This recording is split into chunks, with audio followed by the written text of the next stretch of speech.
وسلم نے غار ثور میں 3 راتیں اور 2 دن قیام فرمایا. اچھا، ہمارے نبی صرف 3 راتیں 2 دن غار ثور میں رہے اور آج 1400 سال گزر گئے ہیں، لیکن روزانہ ہزاروں لوگ یہاں پر آ کر حاضری دیتے ہیں. اس سے یہ بات سمجھ آتی ہے کہ جہاں جس جگہ پہ اللہ کے نبی ایک قدم بھی رکھتے ہیں، اللہ تعالیٰ اس جگہ کو عزت عطا فرماتا ہے. ہمارے نبی صرف 3 راتیں 2 دن آئے اور آج 1400 سال کے بعد بھی ہزاروں لوگ روز یہاں آتے ہیں، آ کر اس جگہ پر حاضری دیتے ہیں. اللہ پاک سے دعا ہے اللہ کریم ہمیں بھی بار بار یہاں پر آنے کی توفیق عطا فرمائے. اللہ جبل ثور کا سنا، اس کے اندر بہت بڑی قربانی ابو بکر صدیق رضی اللہ تعالیٰ عنہ کی. سب سے بڑی قربانی جو تھی نا وہ ابو بکر صدیق رضی اللہ تعالیٰ عنہ. اس میں پہلی قربانی یہ کہ ابو بکر صدیق رضی اللہ تعالیٰ عنہ جب رسول اللہ صلی اللہ تعالیٰ علیہ وآلہ وسلم کے ساتھ مکہ سے مدینہ کے لیے روانہ ہوئے، اس وقت میں ابو بکر صدیق رضی اللہ تعالیٰ عنہ کا سب کچھ مکہ میں تھا. آپ کا گھر، آپ کے گھر والے، آپ کی دکان سب مکہ میں تھا. ابو بکر صدیق رضی اللہ تعالیٰ عنہ نے سب کو چھوڑ دیا اور آپ نبی پاک کے ساتھ مکہ سے مدینہ چلے گئے، کیونکہ آپ کا ایمان تھا کہ اگر میں اللہ کے نبی کے ساتھ جا رہا ہوں تو اللہ خود ہی میرے گھر کی حفاظت فرمائے گا. اسی ایمان کے ساتھ آپ گئے. اور دوسری قربانی یہ کہ ابو بکر صدیق رضی اللہ تعالی عنہ جب رسول اللہ صلی اللہ علیہ وسلم کے ساتھ مکہ سے مدینہ جانے لگے اور جبل ثور پہاڑ پر گئے تو آپ نے نبی پاک کو اپنے کاندھوں پر بٹھایا اور کاندھوں پر بٹھا کے اوپر لے کر گئے. اوپر گئے، آپ کو سانپ نے ڈسا تو آپ نے سانپ کا ڈسنا بھی برداشت کر لیا. اور پھر 3 راتیں 2 دن رسول اللہ کے ساتھ غار ثور میں گزارنا یہ بہت بڑی سعادت کی بات ہے. مطلب 3 راتیں 2 دن غار ثور میں کون تھا؟ رسول اللہ تھے اور ابو بکر صدیق تھے. کوئی تیسرا شخص وہاں نہیں تھا، بس یہی دونوں تھے، رسول اللہ اور ابو بکر صدیق رضی اللہ تعالیٰ. مطلب رسول اللہ اگر کسی کو دیکھتے تھے تو وہ ابو بکر صدیق تھے، اور ابو بکر صدیق اگر کسی کو دیکھتے تو وہ رسول اللہ صلی اللہ علیہ وسلم. کوئی تیسرا وہاں پر موجود نہیں تھی. اور ابو بکر صدیق رضی اللہ تعالیٰ عنہ کی جو یہ نیکی تھی نا کہ آپ نے 3 راتیں 2 دن رسول اللہ کے ساتھ جو غار ثور میں گزارے ہیں، روایت میں آتا ہے کہ حضرت عمر بن خطاب رضی اللہ تعالیٰ عنہ یہ ابو بکر صدیق سے کہتے تھے کہ ابو بکر میری زندگی کی ساری نیکیاں لے لو، بس وہ غار ثور والی نیکی مجھے دے دو. کیونکہ وہ جانتے تھے کہ یہ نیکی اللہ کی بارگاہ میں بڑی مقبول ہے کہ جو 3 راتیں 2 دن ابو بکر صدیق رضی اللہ تعالیٰ عنہ نے نبی پاک کے ساتھ گزار دی. اور ابو بکر صدیق رضی اللہ تعالیٰ عنہ کی صرف ایک قربانی نہیں ہے اسلام کے لیے. اگر ہم تاریخ پڑھیں تو جتنی قربانیاں ابو بکر صدیق رضی اللہ تعالیٰ عنہ نے دی ہیں اتنی قربانیاں اور کسی صحابی نے نہیں. اللہ پاک سے دعا ہے اللہ کریم ہمیں بھی صحابہ کرام کی طرح نبی اکرم صلی اللہ علیہ وسلم کے لیے، دین اسلام کے لیے قربانیاں دینے کی توفیق عطا فرمائے. جزاک اللہ خیر. تھوڑی دیر میں انشاءاللہ اگلی زیارت کے پاس پہنچ کر اس کے بارے میں بھی انشاءاللہ بیان سنتے ہیں. درود پاک پڑھ لیتے ہیں. اللہم صلی علی محمد. مقدس مقامات ہیں اور مقدس مقامات پر دعائیں قبول ہوتی ہیں. ابھی ہم جہاں بھی جا رہے ہیں ہم نے اپنے لیے بھی دعائیں کرنی ہے اور جس نے بھی دعا کے لیے کہا ہے اس کے لیے بھی دعا لازمی کرنی ہے. ہم اللہ پاک سے دعا گو ہیں.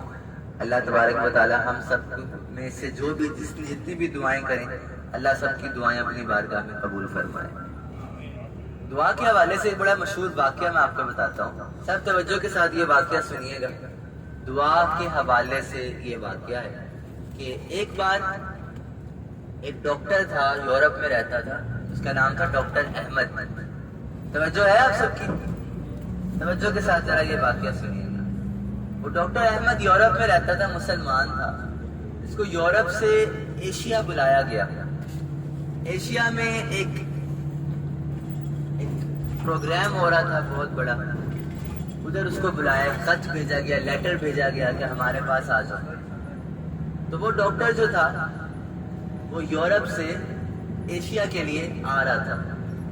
یورپ سے ایشیا جب ہم جہاز میں آتے ہیں نا تو جہاز میں کم سے کم 22 گھنٹے لگ جاتے ہیں.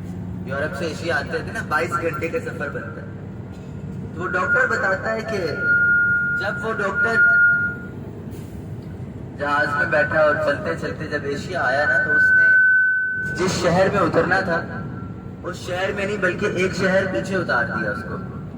اس نے کہا ایک شہر پیچھے کیوں اتارا ہے؟ تو لوگوں نے اس سے کہا کہ بارش بہت تیز ہے جس کی وجہ سے جہاز تھوڑا پیچھے اتر گیا. ڈاکٹر نے کہا میرا تو آگے جانا ضروری ہے, میرا انتظار ہو رہا ہے, مجھے یورپ سے آیا ہوں. انہوں نے اس سے کہا کہ آگے جانا, بارش کی وجہ سے جہاز کو تو آگے لے کر نہیں جا سکتے, جہاز ادھر ہی رک گیا ہے, اگلے شہر میں آپ گاڑی سے چلے جائیں. ڈاکٹر کو گاڑی دے دی گئی اور ڈاکٹر گاڑی سے اگلے شہر میں جا رہا تھا, کیونکہ ایشیا تو وہ پہنچ گیا تھا, لیکن جس شہر میں اس نے پہنچنا تھا اس شہر میں نہیں اتارا گیا, ایک شہر پیچھے اتار دیا. اب یہ ڈاکٹر گاڑی چلا کر دوسرے شہر میں جا رہا تھا تو راستے میں تیز بارش کی وجہ سے اس کی گاڑی بھی خراب ہو گئی, اور جب گاڑی خراب ہوئی نا تو وہ گاڑی ایک گاؤں کے پاس خراب ہوئی. وہ ڈاکٹر اس گاؤں کے پاس آیا اور اس نے جا کر گاؤں میں دیکھا کہ ایک گھر بنا ہوا تھا وہاں چھوٹا سا, تیز بارش ہو رہی تھی. ڈاکٹر نے جا کے اس گھر کا دروازہ کھٹکایا اور اندر سے ایک بوڑھی عورت نکلی, اور ڈاکٹر نے اس بوڑھی عورت سے کہا کہ میں مسافر ہوں, سفر کر رہا تھا, میری گاڑی خراب ہو گئی, بارش بڑی تیز ہے. ڈاکٹر نے کہا جب تک بارش ہو رہی ہے مجھے اپنے گھر پہ رکھ لو. وہ بوڑھی عورت کہتی گھر میں آ جاؤ. جب ڈاکٹر گھر کے اندر گیا تو اس نے دیکھا کہ بوڑھی عورت کے گھر پہ ایک نوجوان لڑکا لیٹا ہوا ہے. ڈاکٹر احمد نے اس بوڑھی عورت سے پوچھا کہ یہ لڑکا کون ہے, تو وہ بوڑھی عورت کہتی ہے کہ یہ لڑکا میرا بیٹا ہے. ڈاکٹر احمد نے پوچھا اس کو کیا ہوا, تو وہ کہتی کہ جب سے پیدا ہوا ہے نہ چل سکتا ہے, نہ اس کے ہاتھ کام کرتے ہیں, نہ ہل سکتا ہے, جب سے پیدا ہوا ہے بستر پہ ہی لیٹا ہوا ہے. ڈاکٹر احمد نے اس سے بوڑھی عورت سے پوچھا کہ اس کا علاج کیوں نہیں کراتی.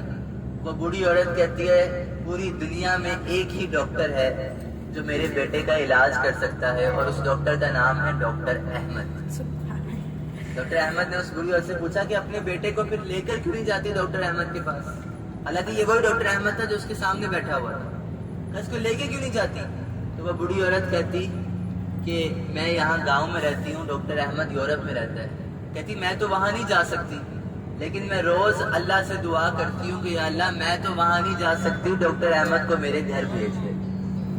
بات کی سمجھ آ رہی ہے سب. وہ ڈاکٹر کہتا ہے مجھے اب سمجھ آئی کہ میرا جہاز پیچھے کیوں رکا تھا, میری گاڑی کیوں خراب ہوئی تھی. یہ اس ماں کی دعاؤں کی طاقت تھی جو ڈاکٹر کو یورپ سے اس چھوٹے سے گاؤں کے اندر لے آئی.